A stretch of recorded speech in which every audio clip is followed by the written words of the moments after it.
네, 오늘은 출애굽기 25장 8절에서 9절 말씀을 중심으로 성막을 통해 본 교회라는 제목으로 하나님의 말씀을 우리가 좀 나누도록 하겠습니다.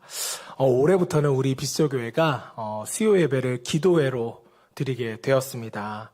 말씀을 듣고 끝나는 예배가 아니라 그 말씀을 붙잡고 우리가 함께 기도하기를 원해서 함께 좀 예배를 바꿔보았는데요. 자, 그래서 어떤 말씀을 좀 나누고 함께 기도하면 좋을지 좀 계속적으로 고민하고 기도하다가 하나님께서 이런 마음을 주셨습니다. 우리가 교회에 대해서 말씀을 나누고 교회를 위하여 또 교회 되기 위하여 우리가 함께 기도하면 참 좋을 것 같다. 이런 마음을 주셨습니다. 자, 여러분, 우리는 어디를 다니고 계세요, 지금? 교회를 다니고 있잖아요. 혹시 절도 같이 다니는 분 계세요? 다행히 없을 것 같은데요. 자, 예수 그리스도를 믿어 구원받은 사람은 혼자서 신앙생활하는 것이 아니라 어디서 함께 신앙생활을 해요? 교회라는 곳에서 함께 신앙생활을 하고 또 교회를 통해서 구원을 이루어가게 됩니다. 분명 구원이라는 것은 개인적인 것이지만 구원은 교회를 통해서 함께 이루어가는 것이라고 성경은 우리에게 말씀합니다. 자, 하나님은 우리가 신앙생활을 할 때 혼자 신앙생활 하도록 부르셨다는 거예요? 아니에요. 함께 공동체로서 부르셨다는 것입니다. 자, 만약 하나님께서 구원을 철저히 개인적인 것으로만 이루게 하셨다면 교회는 필요할까요? 안 필요할까요? 교회는 사실 필요하지가 않죠. 그냥 각자 믿고 각자 기도하고 각자 천국 가면 그만일 겁니다. 자, 그런데 하나님은 그렇게 하지 않으셨다는 거죠. 분명하게 교회를 세우셨고 우리의 신앙은 교회 안에서 자라고 또 복음은 교회를 통하여 선포하도록 만들어 주셨습니다. 자, 그래서 우리가 교회를 이해하는 것이 중요할까요? 안 중요할까요? 굉장히 중요하다는 것이죠. 여러분, 요즘 시대를 보면 어떻습니까? 교회가 점점 세상과 멀어지고 있잖아요. 심지어 신앙인들조차도 교회가 꼭 필요할까? 교회 없이도 신앙생활은 가능한 것이 아닐까? 이렇게 생각하는 시대가 되었다라는 것이죠. 특히 코로나 이후에 이런 현상이 굉장히 심화되었다는 것을 저와 여러분 모두 느끼고 있을 것입니다. 자, 이런 시대 가운데서 우리가 다시 한 번 더 성경이 말씀하고 있는 교회가 무엇인지를 그리고 하나님이 왜 교회를 세우셨는지를 우리가 좀 바로 알고 교회를 통해서 저와 여러분들이 함께 구원을 이루어갈 수 있는 또 교회를 위해서 기도할 수 있는 시간이 되기를 먼저 주님으로 축복합니다. 자, 그래서 오늘은 교회의 가장 처음 모습이라고 할 수 있는 성막에 대해서 우리가 함께 말씀을 좀 나누려고 하는데요. 자, 구약시대에는 성막, 그리고 성전이 있었습니다. 그리고 신약시대에 성령이 강림하신 이후에는 뭐가 탄생됐어요? 교회가 탄생하면서 교회라는 이름으로서 지금까지 이어지고 있습니다.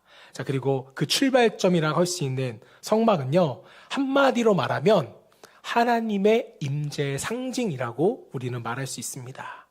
자, 하나님은요, 멀리 계신 분이 아니라 당신의 백성들 가운데 뭐 하기를 원하셨어요? 거하기를 원하셨다는 거예요. 함께 하기를 원하셨고 그 임재를 눈에 보이도록 보여주셨던 것이 바로 이 구약시대의 성막이라는 것입니다. 자, 때문에 성막은요, 단순한 옛 제도가 아니라 오늘 교회의 본질을 보여주는 하나님의 모형이라고 생각을 하면은 우리가 이해하기가 조금 더 쉬울 것 같습니다. 자, 성막이 처음 나오는 출애굽기를 읽다 보면 한 가지 좀 이상한 느낌을 받게 돼요. 그게 뭐냐면요, 하나님께서 성막에 대해서 너무나도 자세하게 우리에게 설명해 주시고 그렇게 만들라고 명령하셨다는 것입니다. 구성, 재료, 기물 하나하나까지 너무나 세세하게 성경에 기록되어 있다는 것을 아실 거예요. 자, 하나님은 왜 이렇게까지 우리에게 세밀하게 말씀하셨을까요? 인간이 너무 말을 안 듣기 때문에 좀 세세하게 말씀해 주셨을까요? 여러분, 하나님은 우리에게 쓸데없는 말씀을 하시는 분이 아니잖아요. 자, 이렇게까지 구체적으로 말씀하셨다는 것은요, 그 안에 우리가 반드시 붙들어야 하는 하나님의 뜻이 있었다는 의미이기도 합니다. 자, 성막을 그냥 옛날 예배 제도로 보지 말고 그 성막이 무엇을 말하고 있는지 그 의미를 마음에 담고 살아가라는 하나님의 요청으로서 우리는 성막을 받아들여야 됩니다. 자, 모세는 시내산에서 하나님의 영광과 함께 며칠을 머물렀어요? 성경은 대충 40일하면 한 90%는 맞는 것 같아요.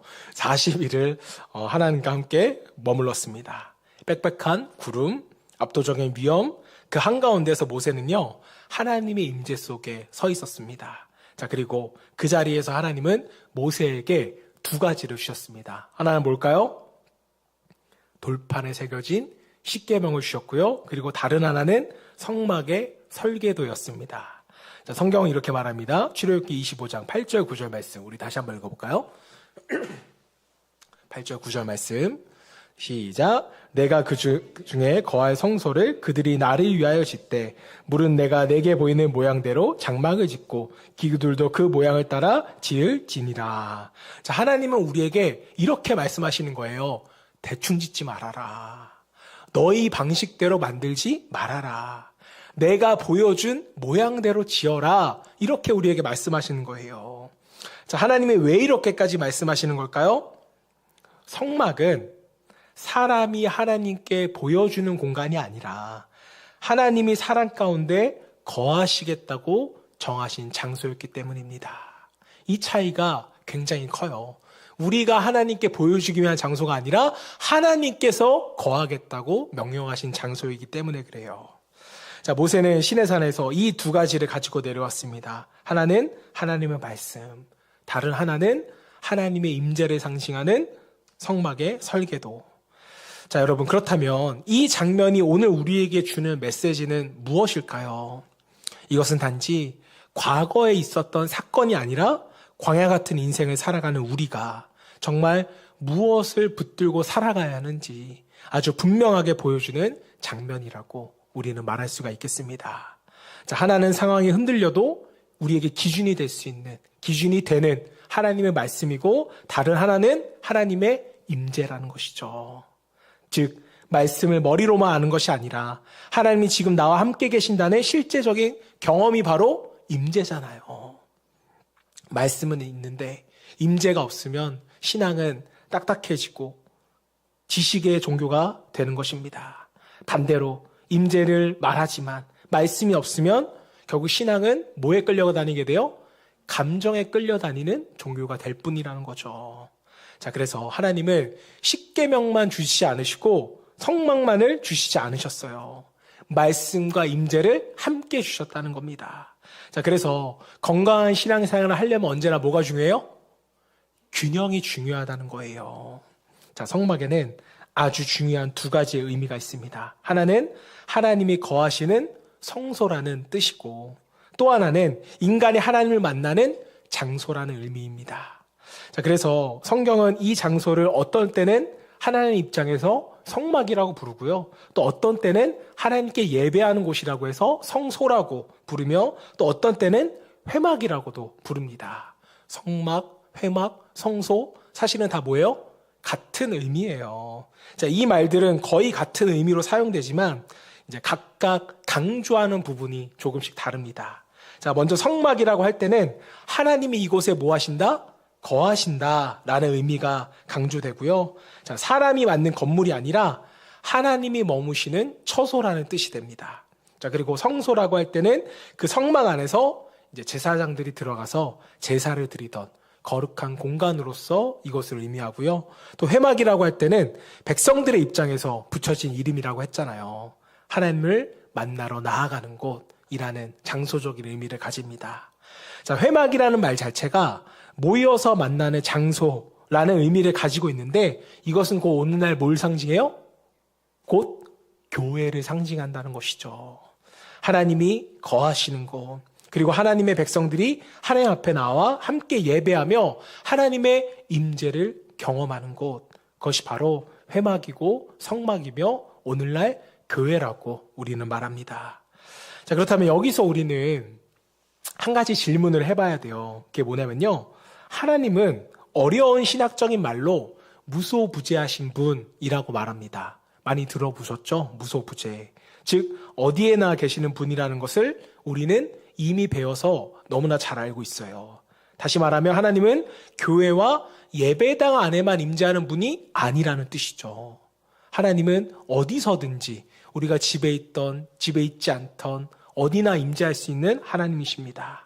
자, 그렇다면 우리는 왜 주일마다 시간을 정해서 교회로 나와 함께 예배를 드려야 하는 걸까? 이런 근본적인 질문을 할 수가 있잖아요. 자, 그런데 그 이유는 너무나도 단순합니다. 구약에서 하나님이 성막을 정하신 이유, 연약한 우리가 허물과 죄를 가지고 하나님 앞으로 나와 하나님의 임재를 경험하라는 그 명령이 오늘날도 우리에게 유효하기 때문이에요.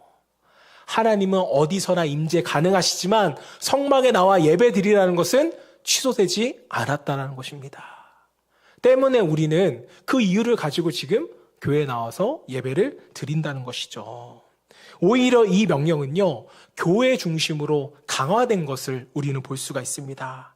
탈교회화 시대, 그리고 개인주의 영성이 강화되는 이 시대 가운데 우리가 정말 꼭 한번 되돌아봐야 하는 중요한 포인트, 또 문제점이라고 저는 한번 생각을 합니다.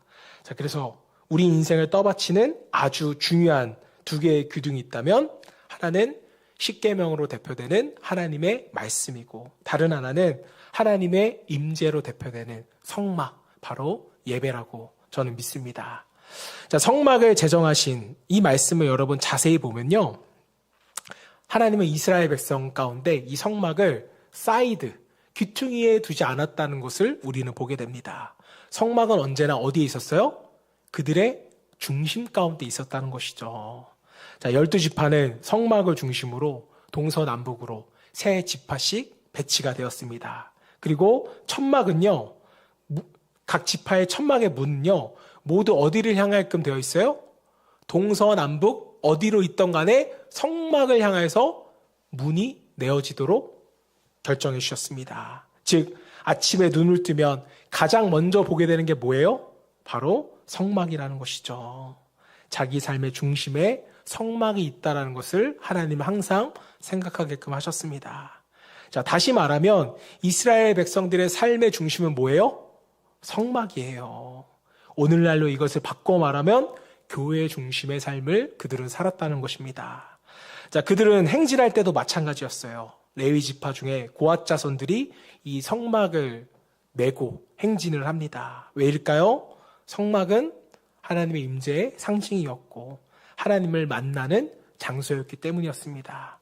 머물 때도 이동할 때도 성막은 항상 그들의 중심이었어요. 자, 이 장면은 광야 같은 인생길을 걸어가는 우리에게도 아주 중요한 질문을 던져줍니다. 지금 여러분의 삶의 중심에는 과연 무엇이 놓여져 있습니까? 교회이십니까? 교회라는 말이 불편하실 수 있는 분들도 있으니까 바꿔서 말해볼게요. 하나님의 임재가 여러분의 삶의 중심 가운데 있을까요? 이스라엘 백성이 하나님의 임재를 상징하는 성막을 이 공동체의 중심으로 두었던 것처럼 우리도 정말 이 하나님의 몸된 교회를, 하나님의 임재를 경험하는 예배를 우리 삶의 중심에 두어야 하는 줄로 믿습니다. 교회가 왜 필요한가? 라는 이 근본적인 질문이 던져지고 있는 이 시대 가운데 우리가 다시 한 번 더 성막을 이스라엘 백성의 삶의 중심에 주신 그 이유를 우리가 꼭 한번 오늘 말씀을 통하여서 되돌아볼 수 있기를 바랍니다.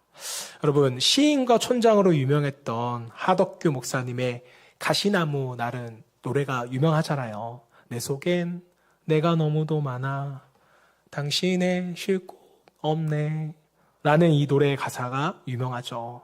여기서 당신은 누구를 의미할까요? 우리의 주님을 의미합니다.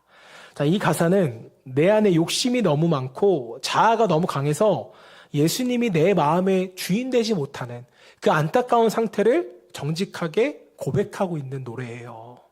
사실 많은 신앙인들이 이런 마음의 상태로 살아갑니다. 때때로 이런 상태에 빠져서 마음이 정말 황폐해지고 또 힘이 없고 평안이 사라질 때 여러분, 우리가 해야 할 것은 하나예요. 그것이 무엇일까요? 다시 하나님의 임재 가운데로 나아가는 것. 우리의 중심에 하나님을 모시는 것.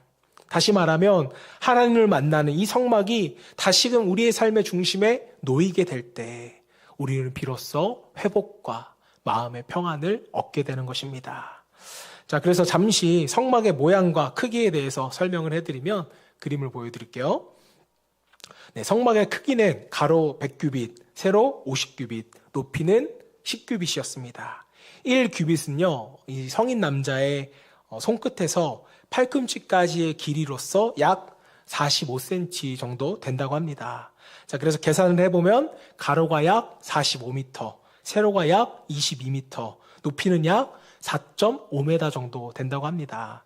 제가 그래서 이게 얼마나 큰 크기일까를 찾아봤더니 농구장의 약 2.5배 정도 되는 크기가 바로 성막의 크기라고 생각하시면 편할 것 같습니다. 자, 그림처럼 성막은 뜰과 성소 그리고 지성소로 이루어졌다는 것을 우리가 볼 수가 있고요. 그 안에는요 7가지의 중요한 기물이 배치되어 있습니다. 하나님은 이 기물까지도 하나하나 무엇으로 만들어야 될지, 어디에 둘지, 어떤 의미인지를 하나하나씩 설명해 주셨습니다. 자, 그렇다면 왜 이렇게 하나님은 자세하게 이 모든 것을 말씀해 주셨던 걸까요? 성막은 단순한 구조물이 아니라 하나님의 임재가 머무는 자리, 그리고 인생의 중심에 어디 있어야 하는지를 우리에게 보여주는 영적 메시지가 바로 성막이었기 때문입니다. 자, 그러므로 성막의 크기와 구조, 기물 하나하나는요, 단순한 정보가 아니라 뭘 나타내는 거예요? 하나님 자체를 나타내고 있는 거예요. 하나님의 성품, 하나님의 뜻을 성막을 통하여 우리에게 전달하고 있는 겁니다. 자, 하나님은 성막을 통해서 나는 이런 하나님이다. 너희는 이런 하나님과 지금 살아가고 있는 것이야. 라는 사실을 백성들에게 가르쳐 주시는 거예요. 자, 그래서 성막은 단순히 어떻게 지을 것인가를 넘어서 하나님이 어떤 분이신지를 우리에게 알려주는 계시가 되는 것입니다. 자, 그래서 우리는 성막이 알려주는 하나님에 대해서 3가지를 함께 나눠보려고 하는데요. 자, 단순히 하나님에 대한 정보를 하나 더 아는 데서 우리가 끝나는 것이 아니라 성막을 통해 보여주시는 그 하나님을 우리가 좀 바라보면서 우리가 어떤 교회가 되어야 하고 어떤 성도로 살아가는지를 우리가 함께 묵상하고 생각해 볼 수 있는 시간이 되기를 주님의 이름으로 축복합니다. 자, 그렇다면 첫 번째로 성막을 통하여서 보여주시는 하나님의 모습은요, 하나님은 온유하고 겸손하신 분이다 라는 것을 우리에게 보여줍니다.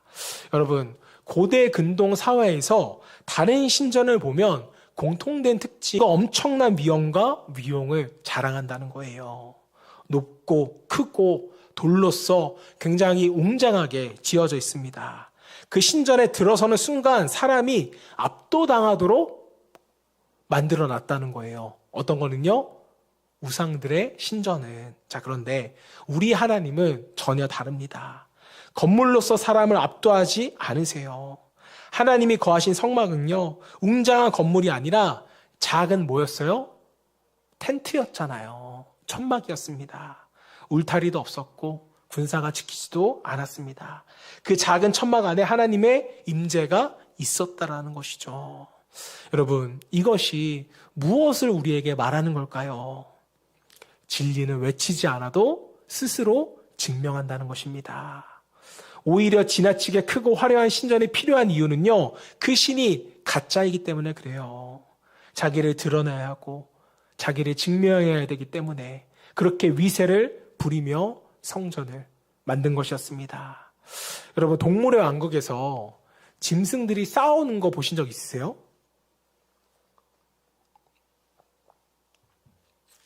특히나 작은 동물들이 싸우는 걸 보시면요, 어떻게 해서든 자기를 크게 보이려고 만들어요. 뒤꿈치를 들고요, 고개를 세우고 근육을 부풀리는 모습을 볼 수 있습니다. 왜 그래요? 사실은 싸움에 자신이 있어서가 아니라 두렵기 때문에 그런 거잖아요.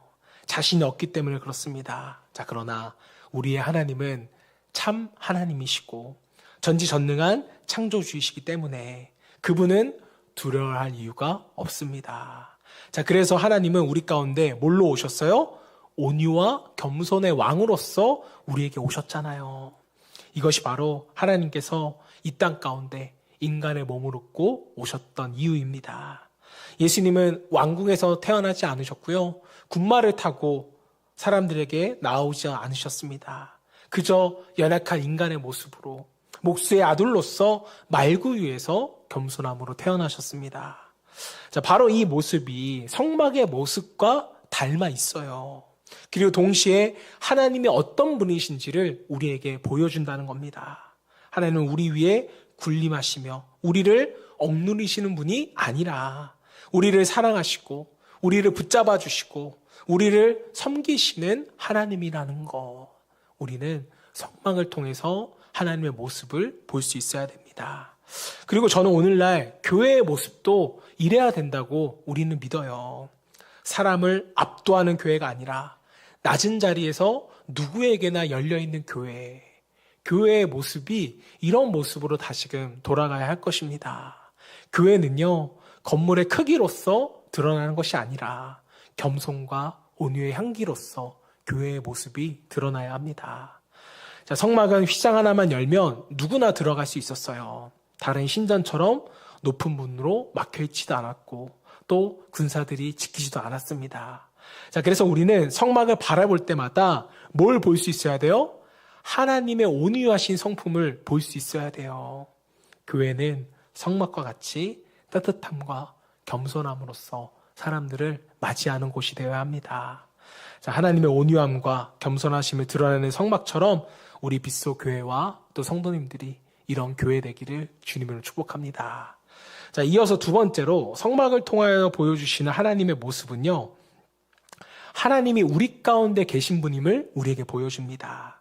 자, 성막의 특징 가운데 우리가 꼭 주목해야 할 한 가지는요, 성막은 고정식이었어요? 이동식이었어요? 이동식이었다는 거예요. 하나님은 성막을 고정된 건물로 짓게 하지 않으셨어요. 고리를 만들라고 명령하셨고요. 분해해서 조립할 수 있도록 만들라고 명령하셨습니다. 자, 왜냐하면 이스라엘 백성들이 머무는 곳이 광야였잖아요. 그들이 늘 이동해야 했기 때문이었습니다. 자, 광야를 걷는 백성에게는 언제 어디서든 함께 움직일 수 있는 성막이 필요했어요. 자, 그래서 성막은 언제든 들고 떠날 수 있도록 만들어야만 했습니다. 자, 이스라엘 백성이 이동할 때도 성막과 함께 이동을 했죠. 백성이 멈추면 성막도 멈췄고 백성이 떠나면 성막도 같이 움직였습니다. 자, 여기서 우리는 하나님이 어떤 분이신지를 볼 수 있어야 돼요. 하나님은 멀리 떨어져 계신 분이 아니라 항상 우리 가운데 계시기를 원하시는 분, 우리와 동행하시는 분이라는 것을 우리는 보아야 합니다. 자, 출애굽기 25장 8절 말씀 보시면 이렇게 나와 있어요. 내가 그들 중에 거할 성소를 그들이 나를 위하여 짓되. 자, 이 말씀을 보시면 여러분들은 어디에 눈이 쏠리세요?